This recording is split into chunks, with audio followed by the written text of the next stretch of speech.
आपने वो कहावत तो सुनी ही होगी कि शिक्षा एक ऐसा हथियार है जिसका इस्तेमाल करके आप दुनिया बदल सकते हो, जो काफी हद तक तो सच भी है। मगर सोचने वाली बात है कि अगर एजुकेशन सच में दुनिया भर में बदलाव लाने की काबिलियत रखता है तो भारत के एजुकेशन सिस्टम में ऐसी कौन सी गलतियां हैं जिसके बारे में कहा जाता है कि हमारा एजुकेशन सिस्टम इतना ज्यादा खराब है कि इसके चलते भारत में हर साल हजारों स्टूडेंट्स सुसाइड कमिट करते हैं।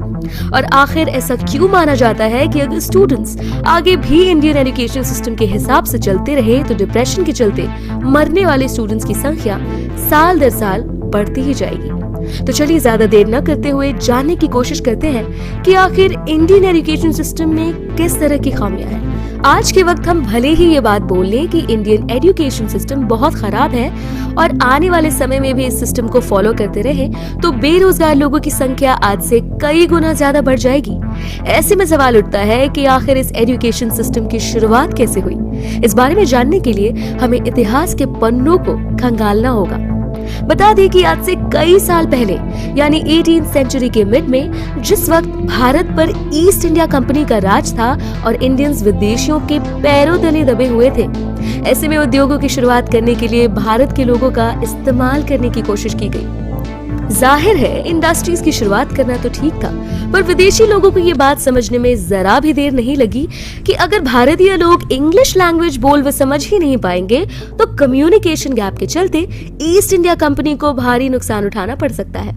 इसी वजह से ईस्ट इंडिया कंपनी ने थॉमस बैबिंगटन मैकॉली नाम के इंसान को भारत में बुलवाया और इस इंसान ने न केवल इंडियन लोगों के लिए इंग्लिश नेसेसरी कर दी बल्कि मैकॉली ने हमारे एजुकेशन सिस्टम को भी कुछ इस तरीके से डिजाइन किया कि इंडियंस पढ़ाई के नाम पर रट्टू तोता बने रहे। और यही कारण है कि आज के वक्त ज्यादातर स्टूडेंट्स तनाव की स्थिति से गुजर रहे हैं। एनसीआरबी की 2015 की एक रिपोर्ट के अकॉर्डिंग भारत में हर एक घंटे पर कम से कम एक स्टूडेंट सुसाइड कमिट करता है। इसमें छोटे बड़े स्कूल में पढ़ने वाले बच्चों से लेकर आईआईटीज में पढ़ने वाले स्टूडेंट्स तक हर कोई शामिल है। यही वजह है कि 2019 में आईआईटी हैदराबाद में सुसाइड कमिट करने वाले स्टूडेंट्स ने मरने से पहले सुसाइड लेटर में लिखा कि live a little every day. इसके अलावा 12वीं कक्षा में पढ़ने वाले अभिमन्यु ने इंडियन एजुकेशन सिस्टम से परेशान होकर पेपर्स के बीच में ही सुसाइड कमिट किया और मरने के बाद उसके सुसाइड लेटर में लिखा मिला लेसन फॉर चेंज। भारत में हर साल एजुकेशन सिस्टम से परेशान होकर हजारों बच्चे इसी तरह जान देते हैं। यही वजह है कि 2009 से लेकर 18 तक भारत में करीब 81,758 बच्चे पढ़ाई के चलते सुसाइड कमिट कर चुके हैं। वहीं अकेले 2021 में ही करीब 1600 बच्चों ने पढ़ाई के दबाव के चलते सुसाइड कमिट किया। बता दें कि ये आंकड़ा बताता है कि पिछले 5 सालों में स्टूडेंट से रिलेटेड सुसाइड केसेस में 27% के करीब इजाफा हुआ है और इनमें से भी ज्यादातर स्टूडेंट्स ऐसे हैं जो फेल होने के डर से या एग्जाम में फेल होने के चलते सुसाइड का रास्ता अपनाते हैं। यही वजह है कि इंडिया में आज 1,64,033 से भी ज्यादा स्टूडेंट्स पढ़ाई के दबाव के चलते सुसाइड कमिट कर चुके हैं। इसी आंकड़े को देखकर 4 अप्रैल 2022 को एजुकेशन मिनिस्टर धर्मेंद्र प्रधान ने एक प्रस्ताव भी पारित किया है।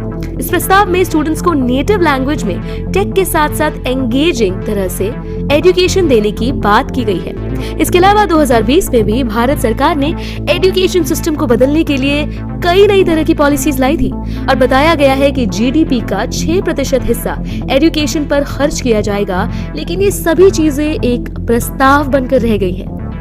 1947 में हमारा देश तो आजाद हो गया, पर अंग्रेजों द्वारा लागू की गई शिक्षा प्रणाली आज भी चल रही है और यही वजह है कि अभी हाल ही में जारी की गई रिपोर्ट्स में पाया है कि भारत में अच्छी इंग्लिश बोलने वाले करीब 83% लोग आज भी अनएम्प्लॉयड हैं, क्योंकि ऐसे लोगों के पास डिग्री पर अच्छे परसेंटेज तो है पर फील्ड पर जाने पर उनका ज्ञान किसी काम नहीं आता।